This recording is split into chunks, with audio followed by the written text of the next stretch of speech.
On my 20th birthday, my mom handed me a trash bag and a one-way ticket. She said, "You're no longer one of us." 10 years later, they declared me dead. I walked into my own funeral.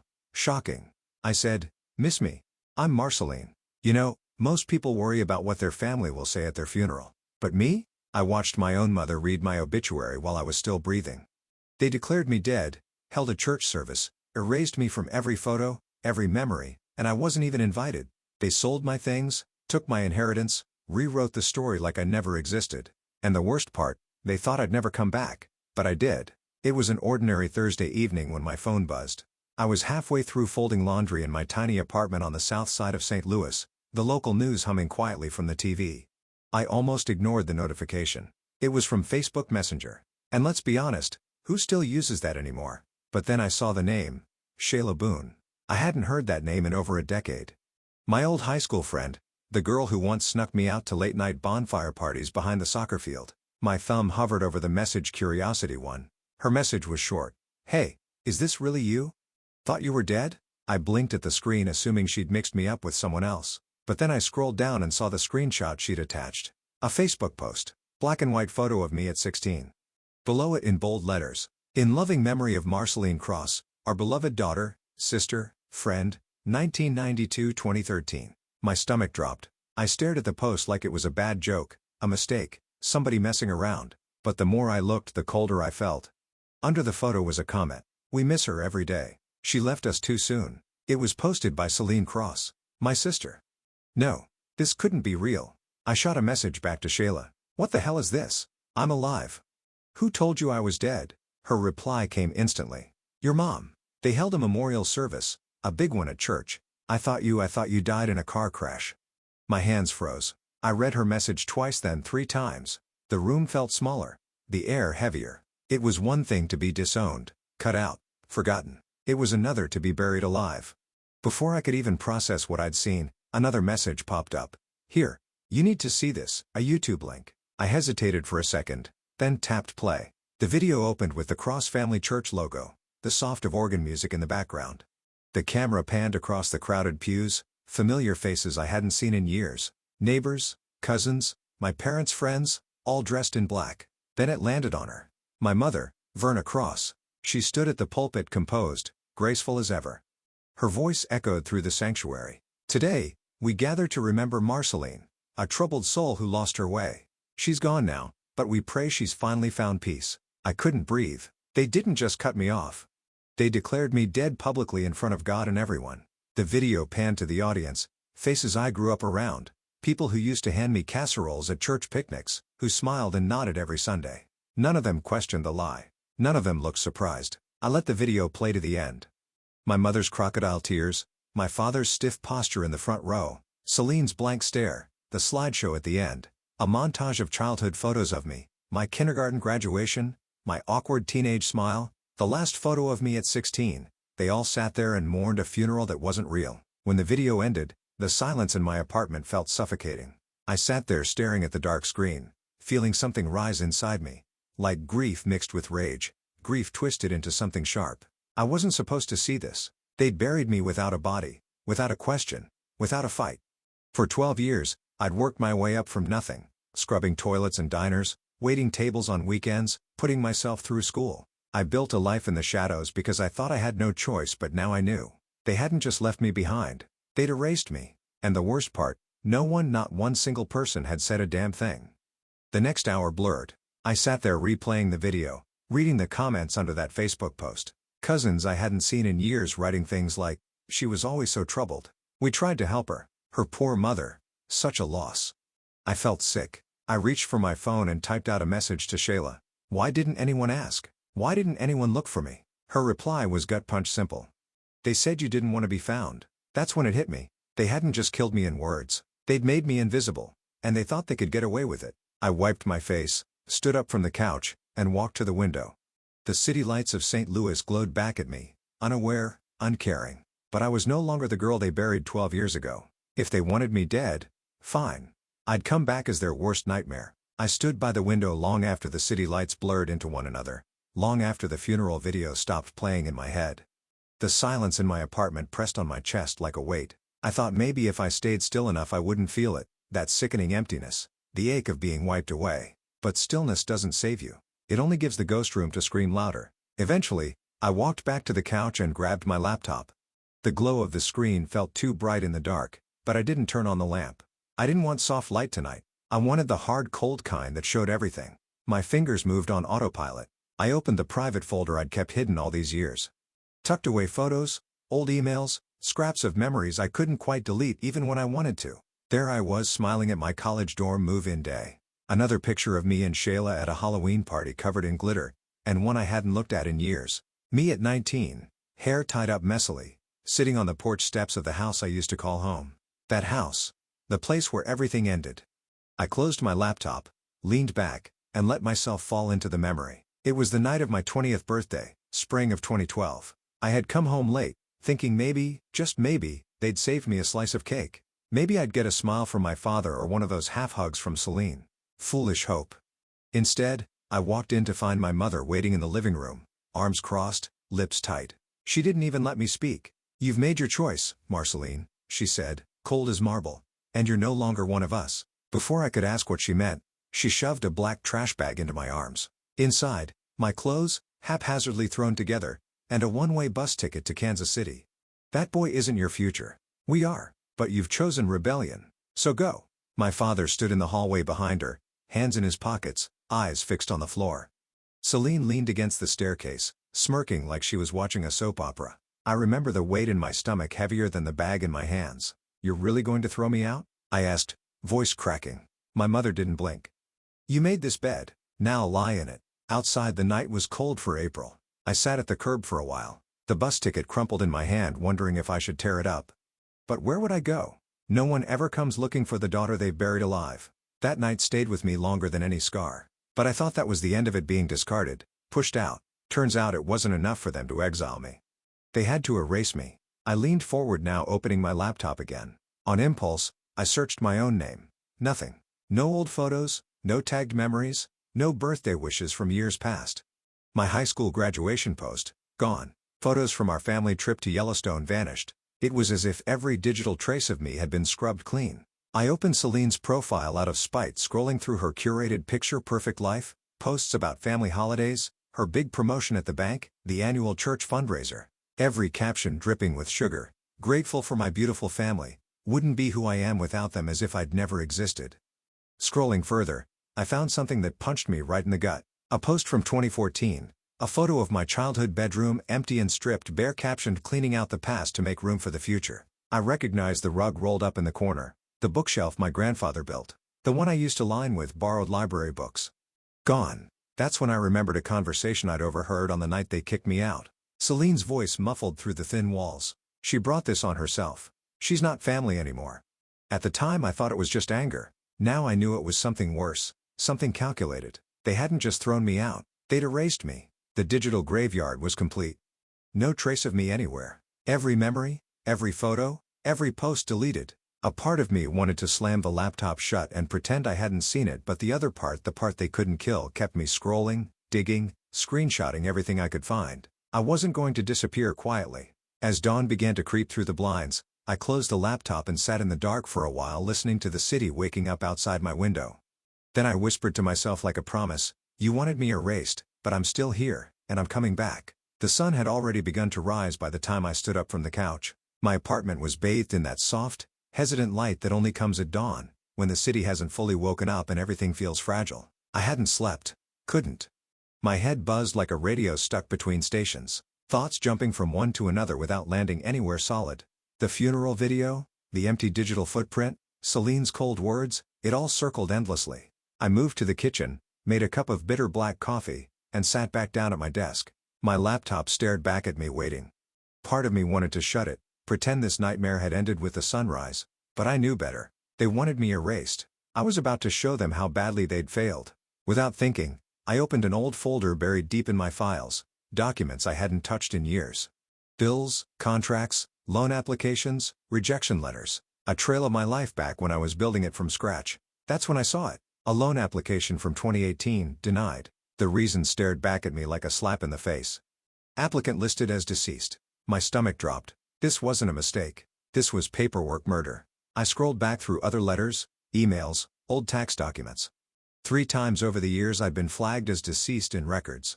It had made no sense back then. I assumed clerical error, shrugged it off because I was too busy surviving to question it. But now knowing what I knew, it wasn't a glitch. It was intentional.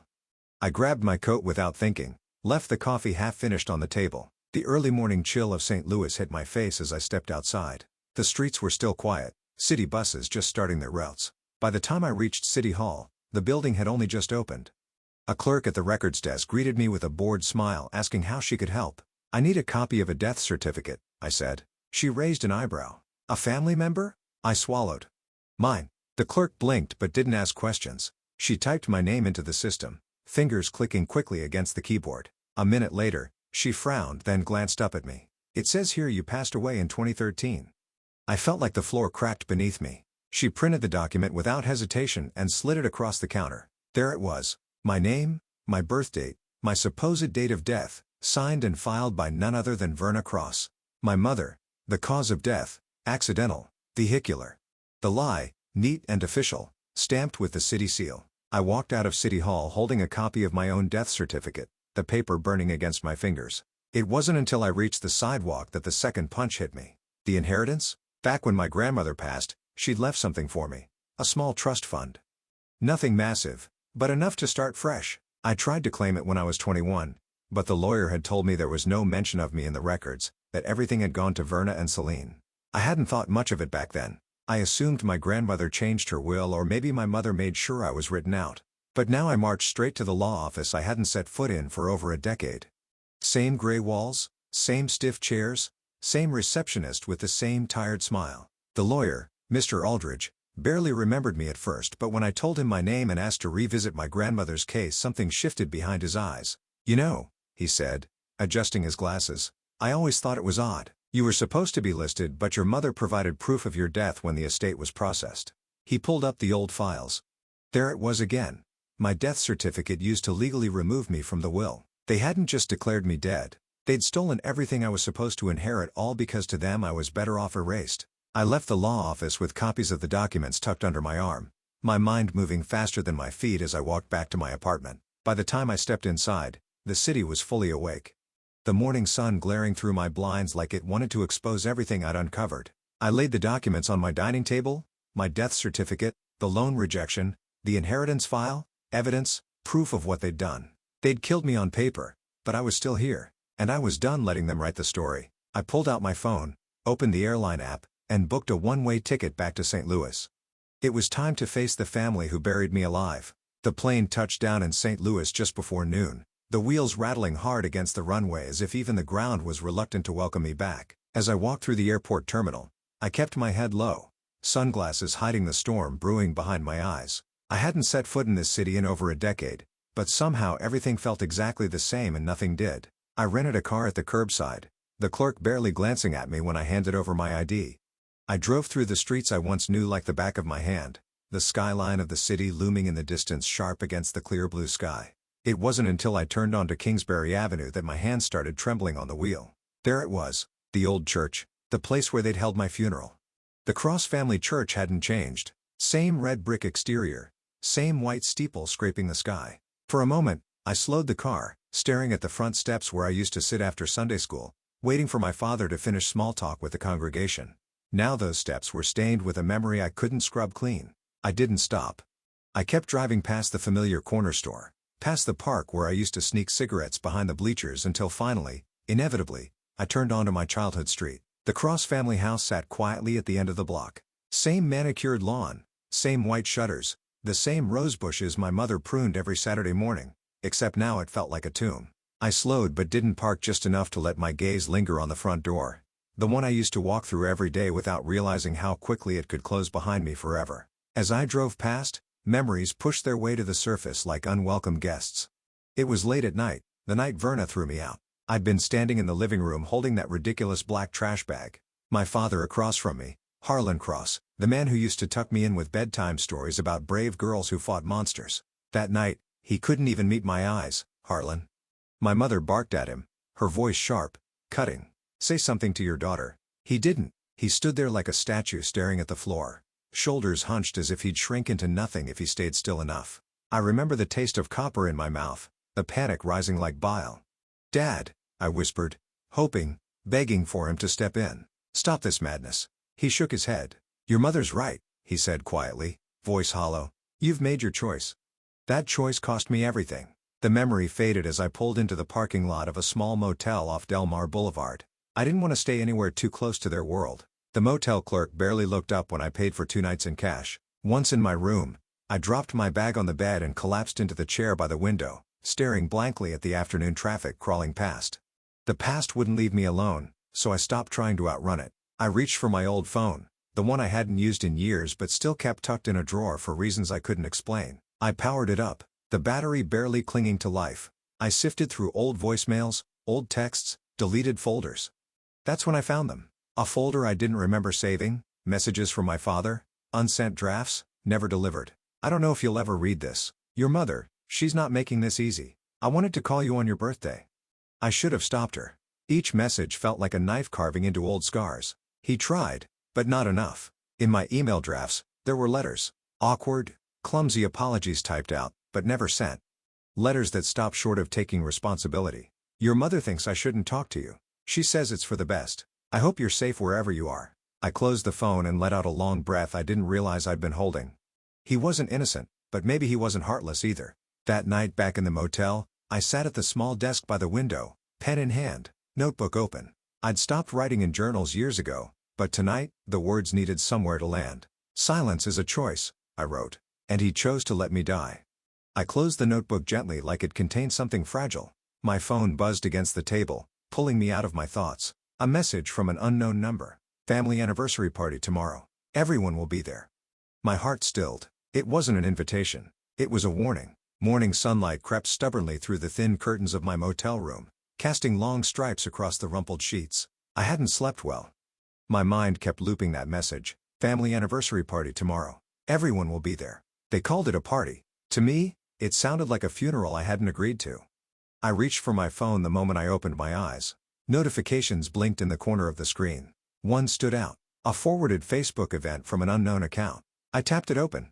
40th wedding anniversary, Verna and Harlan Cross. All family welcome. The banner photo was a picture of my parents in front of the church, arms around each other, smiling like they hadn't buried a daughter in lies. Below it, dozens of comments scrolled endlessly. "Congratulations to the most faithful couple we know. You've built a beautiful family. Celine is such a blessing." I searched the guest list. My name wasn't there. Of course, it wasn't. Beneath the RSVP section, there was a pinned comment from Verna herself. "So grateful for our only daughter, Celine, who's carried our family's legacy with grace and strength." The words hit like a slap. They didn't just delete me, they handed my entire existence to her. I scrolled deeper, fingers trembling with quiet rage. Celine's profile picture smiled back at me, polished and perfect, standing beside my parents like she was the sole product of their love, their pride. Further down, another post from Verna. "Not every family member stays on the right path, but we thank God every day for the one who never strayed." Beneath it, an outpouring of sympathy and praise. I tossed the phone onto the bed like it burned. Hours passed without me realizing. I drifted between pacing the room and sitting still, heart pounding with a kind of rage I hadn't allowed myself to feel in years. By late afternoon, my phone vibrated again. A message from Milo, my cousin, one of the few who'd always kept his distance from family drama. "You need to see this." Attached was a photo of a folded piece of paper, typed and neatly formatted. Celine's speech. I zoomed in. "Today we celebrate not just our parents' enduring love, but the family they built. A family marked by resilience, faith, and loyalty. I stand before you as the daughter who stayed, the one who carried our name when others chose to leave." My throat tightened as I read. Every word was a dagger. She wasn't just erasing me behind closed doors anymore. She was standing in front of a crowd wearing my absence like a badge of honor. I messaged Milo back. "How'd you get this?" His reply was short. "Aunt Delphine sent it to me. She thinks you should know." I sat at the edge of the bed, the weight of it all pressing down like a boulder on my chest. They were about to celebrate a lie. Smile for photos, raise champagne glasses, tell the world how perfect they were, all while dancing on my grave. Enough. I opened the notebook I'd started last night, the one where I'd written about my father's silence. I flipped to a new page and scribbled, "You bury me once. Shame on you. You bury me twice. Watch what happens next." Then I grabbed my phone again and messaged Milo. Tell Aunt Elfin something for me. He replied instantly. What? Tell them this. If they keep burying me, I'll bring the whole graveyard with me. The sun dipped lower behind the motel blinds. I stood, moved to the table where I'd laid out my documents, the death certificate, the inheritance paperwork, screenshots of social media posts, copies of the speech Milo had sent me. I organized them neatly in a folder. If they wanted to put on a show tomorrow, I was going to give them an ending no one would forget. As night settled over St. Louis, the first sat by the mirror in the motel room tying my hair back. I looked at my reflection, not the girl they'd called troubled and rebellious, not the ghost they declared dead. A woman who had clawed her way back from nothing, who knew the truth. Tomorrow, I whispered to myself, my gaze steady. I show them who's really dead inside. By noon the next day, the city felt like it was holding its breath. The sun hung high over St. Louis, its spring warmth brushing over the streets as if nothing monumental was about to happen. I stood by the window of my motel room, folder in hand, dressed in black, not mourning, preparing. I'd spent the morning moving slowly, deliberately, ironing the creases from my dress, securing my documents in order, brushing my hair back neat and sharp, every move a declaration. I was alive, and I was done hiding. At precisely 1:30, I drove toward the Cross family home. The streets grew narrower, more familiar with every turn, and there at the end of Kingsbury Avenue stood the house that had once been my entire world. It looked almost staged, balloons tied to the front gate, a banner stretched across the driveway. 40 years of love, Verna and Harlan Cross. Cars lined the curb. People milled about on the front lawn holding champagne flutes, laughing in their Sunday best. From inside, I could hear music drifting out, light and cheerful. The smell of catered food and fresh-cut roses mixed with the sound of polite conversation. A perfect party, a perfect lie. I parked 2 houses down, stepped out, folder tucked firmly under my arm. As I walked toward the front door, no one noticed me at first. They were too busy smiling, too busy congratulating themselves. I stopped by the gate watching them. Verna floated from guest to guest like a queen at court, flawless in her navy blue dress, silver necklace resting perfectly at her collarbone. Harlan lingered in the corner, drink in hand, shoulders hunched like a man trying to disappear, and Celine, radiant in a pale yellow dress, stood front and center, beaming the family I'd been cut from the story they rewrote without me. I stood quietly for another moment breathing in the scene, then I pushed the gate open and walked in. No one noticed at first. The laughter didn't stop, but as I moved toward the front steps heads began to turn, and when Verna raised her glass the room fell into focus. Thank you all for being here. She began, her voice smooth as honey. 40 years of marriage is no small thing. And today we don't just celebrate love, we celebrate family. She glanced toward Celine, who smiled sweetly, knowingly. Some of us lost people along the way, people who lost their way. She paused, letting the weight of her words settle. We honor them too, and we give thanks for the daughter who never strayed. A ripple of polite nods swept through the crowd. And then, as if rehearsed, Verna unfolded a piece of paper from the pocket of her dress. I recognized it immediately. The same obituary she'd read at my funeral a decade ago. In memory of our beloved daughter, Marceline Cross, lost too soon but never forgotten. Her voice cracked at the right places. Eyes shimmered with manufactured grief. The performance was flawless until I stepped through the front door. The sound of the latch clicking echoed louder than her speech. Aunt Ruth dropped her champagne glass. It shattered against the floor.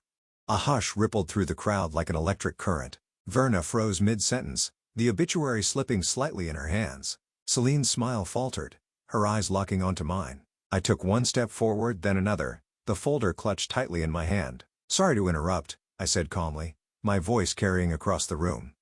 I wasn't sure if I needed an invitation to my own funeral. The silence was deafening.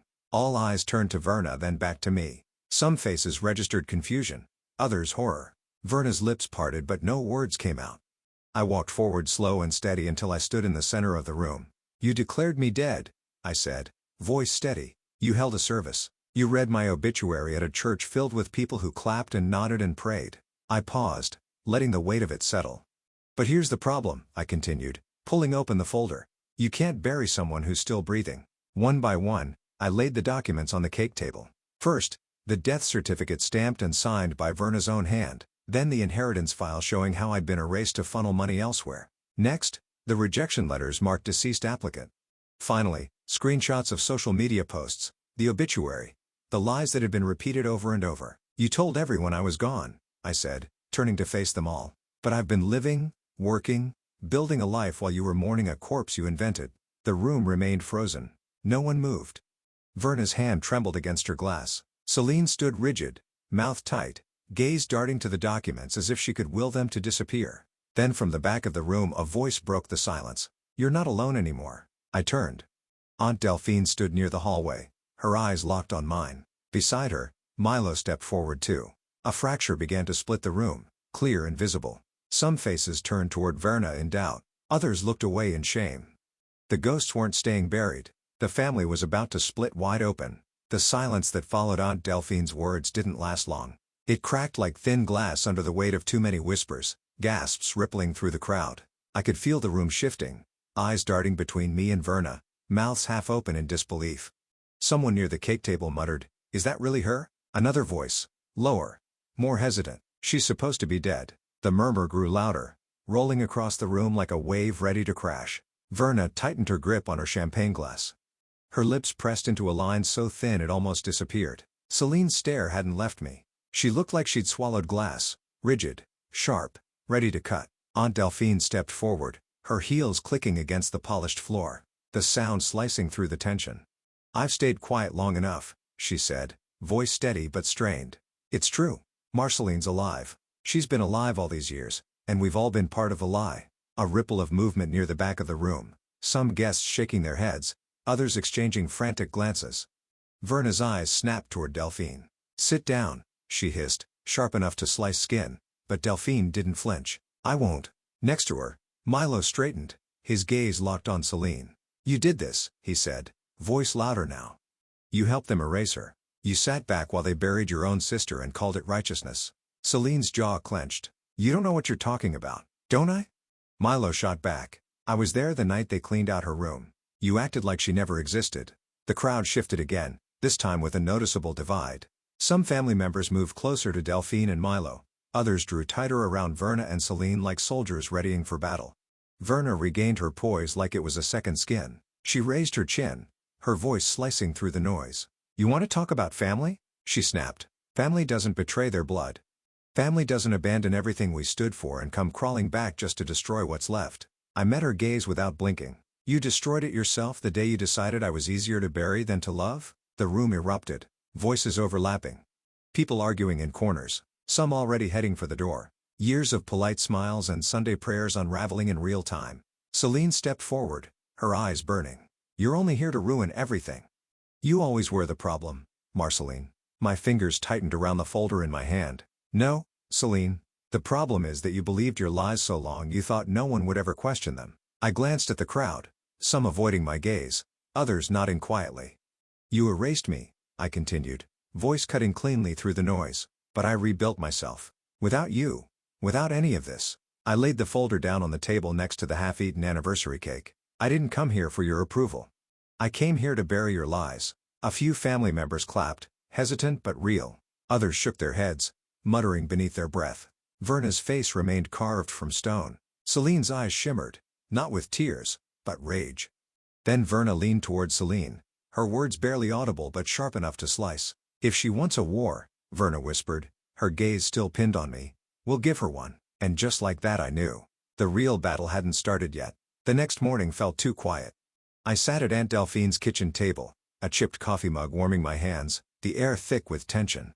The curtains were half drawn, letting in the soft light of a cloudy St. Louis morning. Outside birds chirped like the world hadn't cracked open the night before. Delphine stood at the stove stirring oatmeal she probably had no intention of eating. Milo sat across from me, scrolling through his phone but not really reading. None of us spoke at first. There wasn't much left to say. Finally, Delphine broke the silence. "They're not going to let it end like this." I nodded. "I know." Milo glanced up. "You ready?" I took a deep breath. More than ready.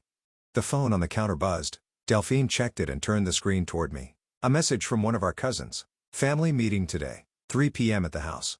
Mom says everyone's expected." A meeting. Of course, they'd call a meeting. You can't sweep a funeral crasher under the rug without a proper counsel. I set my coffee mug down.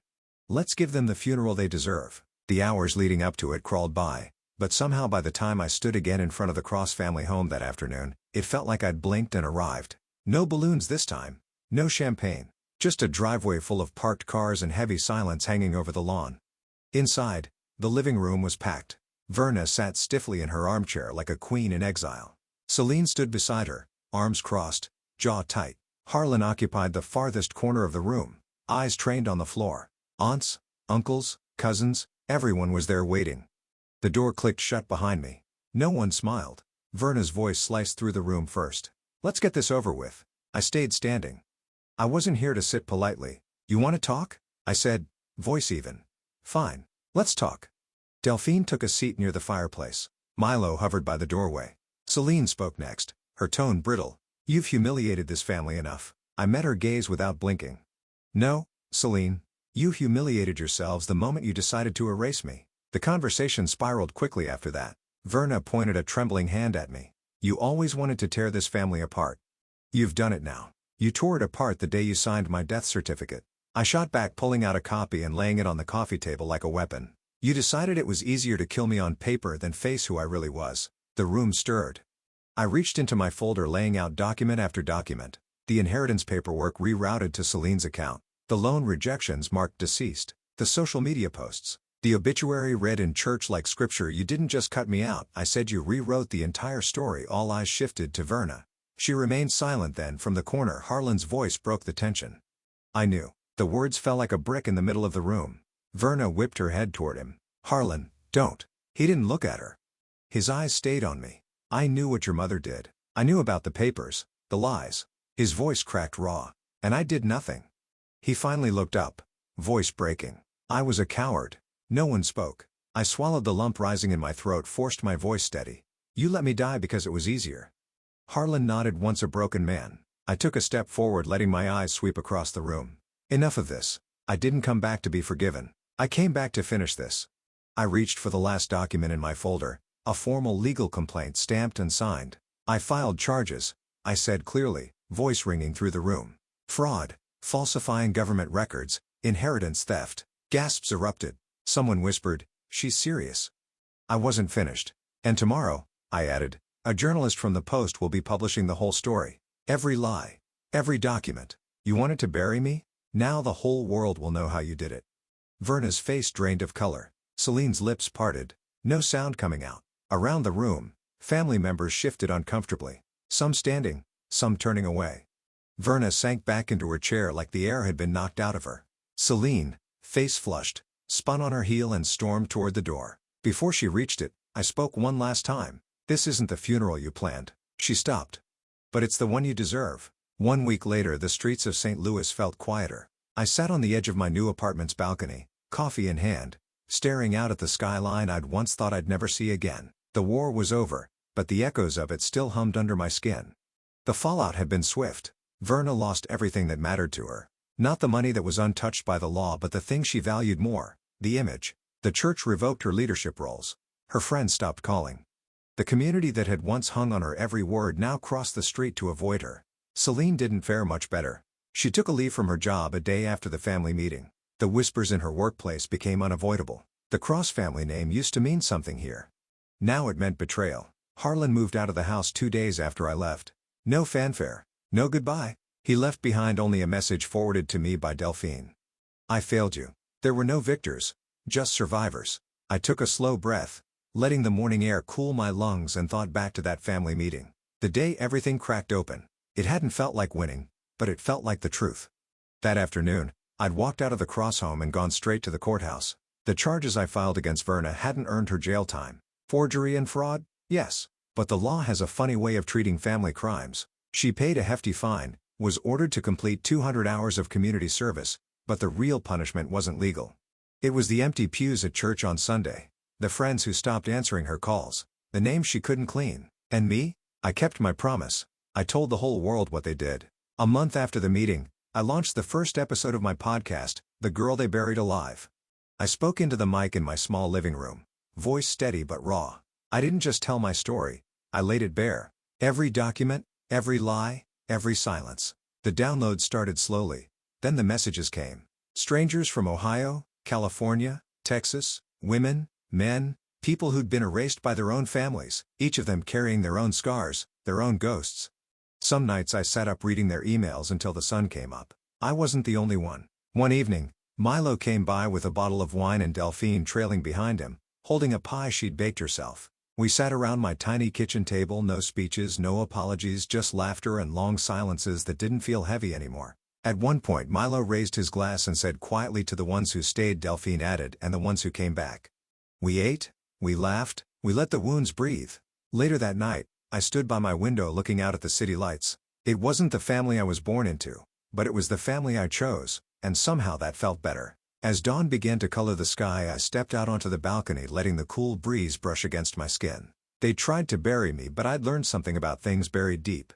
They don't stay quiet, they grow back stronger. I smiled faintly and whispered to myself, not for them, but for me. They buried me once, but I grew back. Before I close this chapter for good, I want to leave you with something.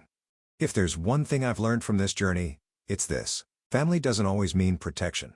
Sometimes the people who are supposed to love you the most are the ones who will bury you first, whether in silence, in shame, or in lies. But your worth is not defined by who abandons you. You are not the names they call you, the stories they rewrite, or the doors they slam shut behind you. You are who you decide to become when no one is clapping for you. I stood back up because I realized something powerful. No one can write your obituary but you. And sometimes, the only way to heal is to stand in the ashes of what they tried to burn and say, I'm still here. So let me ask you.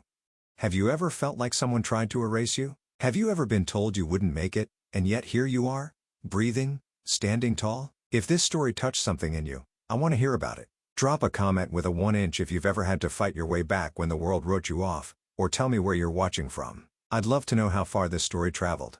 And if you didn't like this story, I want to hear that too. Tell me why. Tell me your story. Because here, your voice matters. And if you want more real, raw, unforgettable stories like this, don't forget to hit that subscribe button and turn on notifications. You won't want to miss what's coming next.